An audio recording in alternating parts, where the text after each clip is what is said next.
खड़ी थीं, तभी रामू कहता है, गीता, मैं कितनी मेहनत करता हूँ, खेतों में दिन रात पसीना बहाता हूँ, फिर भी हमें सिर्फ गुजारा ही करना पड़ता है। इतना कम कमा पाता हूँ कि बच्चों को अच्छे से पढ़ा भी नहीं सकता। तब रामू की पत्नी मालती कहती हैं, रामू, भगवान ने हमें जो दिया है उसमें खुश रहना सीखो। मेहनत का फल हमेशा मीठा होता है। लालच से कुछ हासिल नहीं होता है।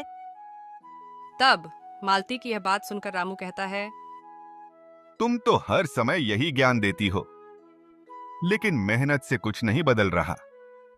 हमें कुछ बड़ा करना होगा। एक दिन रामू अपने खेत में काम कर रहा था, तभी वहां पर साधु बाबा आते हैं और कहते हैं, बेटा, तुम्हारा चेहरा इतना मुरझाया हुआ क्यों है? क्या कोई परेशानी है? तब साधु बाबा की बात सुनकर रामू कहता है, बाबा, मैं मेहनत तो बहुत करता हूँ, पर किस्मत साथ नहीं देती।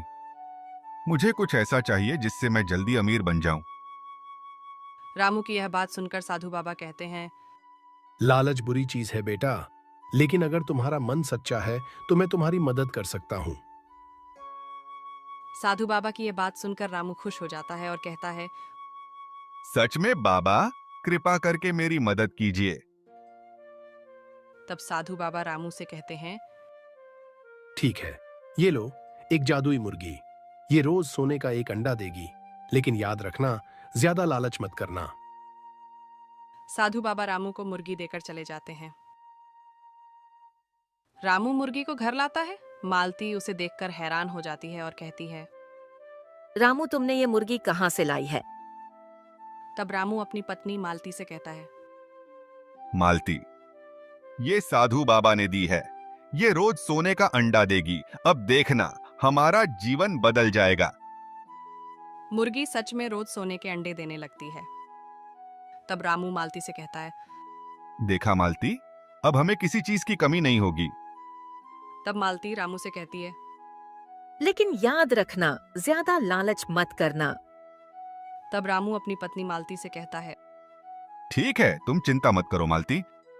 मुर्गी रोज सोने का अंडा देती है। रामू अमीर होने लगता है, लेकिन उसकी लालच बढ़ती ही जाती है।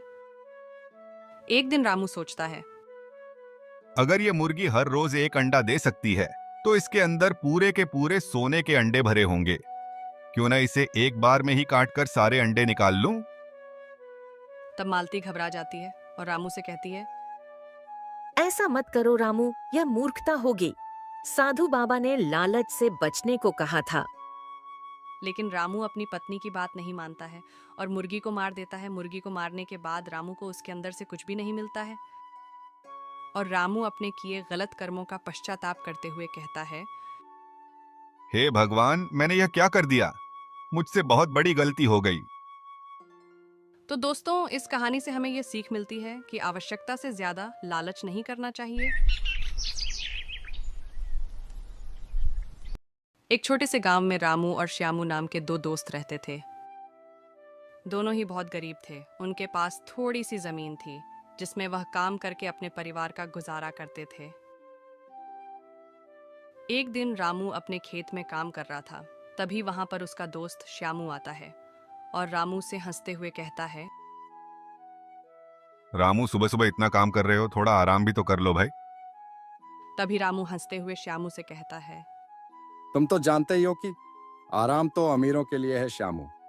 हमें तो दिन रात मेहनत करनी ही पड़ती है, तब जाकर 2 वक्त की रोटी मिलती है।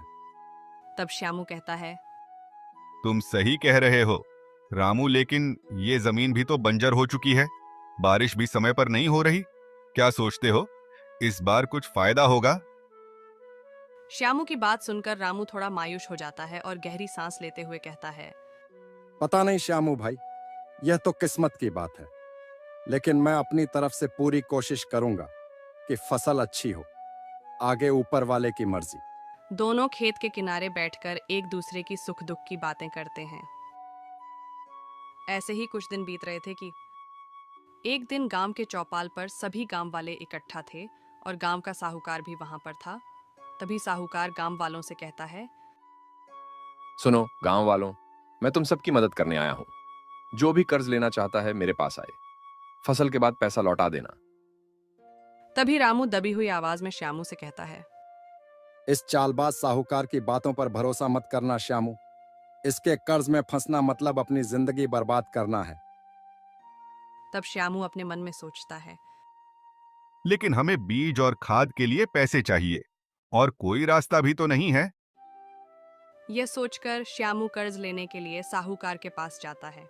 रामू उसे रोकने की कोशिश करता है आस और कहता है। रुक जाओ श्यामू, हम दोनों मिलकर कुछ उपाय कर लेंगे, पर यह गलत कदम मत उठाओ। श्यामू कर्ज ले लेता है, लेकिन रामू को चिंता सताने लगती है कि उसका दोस्त श्यामू साहूकार के कर्ज को चुका पाएगा कि नहीं। कुछ दिन बीत जाते हैं और फिर अगले साल की तरह इस साल भी फसल बर्बाद हो जाती है।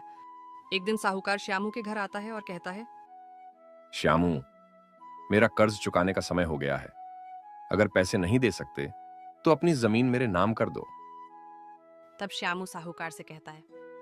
साहूकार जी, कृपया थोड़ा समय दे दीजिए, फसल बर्बाद हो गई है। श्यामू की बात सुनकर साहूकार गुस्सा हो जाता है और कहता है। अब समय नहीं है श्यामू, या तो पैसे दो या जमीन मेरे नाम कर दो। तब श्यामू दुखी होकर रामू के पास जाता है और कहता है। रामू, मैं बर्बाद हो गया, मेरी जमीन अब साहूकार छीन लेगा।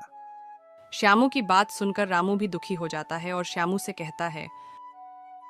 चिंता मत करो भाई, हम साथ मिलकर इसका हल निकाल लेंगे। एक दिन रामू और श्यामू मिलकर अपनी समस्या गांव की पंचायत में रखते हैं। तब गांव का मुखिया कहता है। तुम चिंता मत करो, यह समस्या सिर्फ तुम्हारी नहीं है श्यामू। पूरा गांव इस साहूकार के कर्ज के जाल में फंसा है। हमें कुछ करना होगा।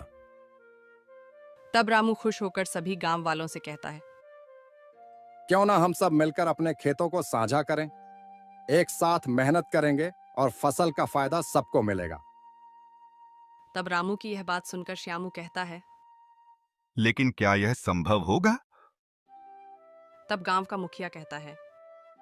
यह मुश्किल जरूर है श्यामू, लेकिन नामुमकिन नहीं। अगर गांव वाले साथ दें तो कुछ भी संभव है।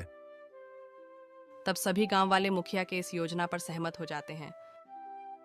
एक दिन रामू और श्यामू अपने खेतों को मिलाकर एक साझा खेत तैयार करते हैं और गांव के बाकी सभी किसान भी मदद करते हैं।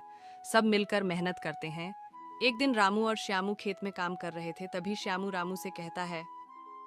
रामू, तुम्हारा यह विचार वाकई कमाल का है। अब लगता है हम एक नई शुरुआत कर रहे हैं। तब रामू मुस्कुराते हुए श्यामू से कहता है। श्यामू भाई, जब हम सब साथ मिलकर कोई भी काम करते हैं तो वह काम अवश्य ही होता है।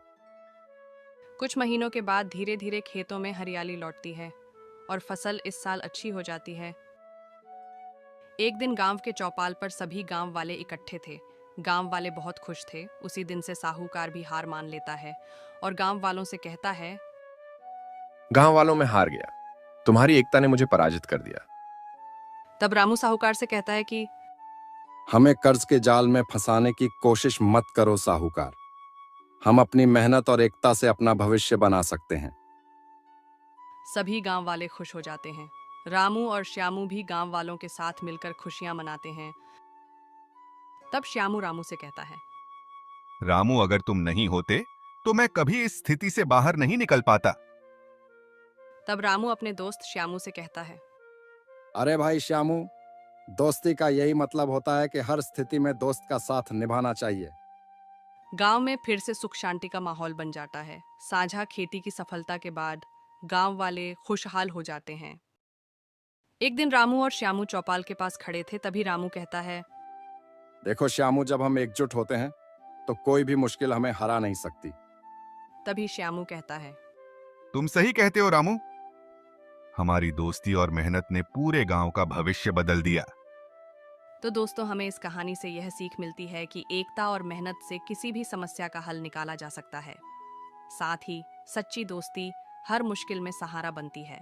तो दोस्तों, ऐसे ही और हिंदी कहानियां देखने के लिए हमारे चैनल को सब्सक्राइब कीजिए।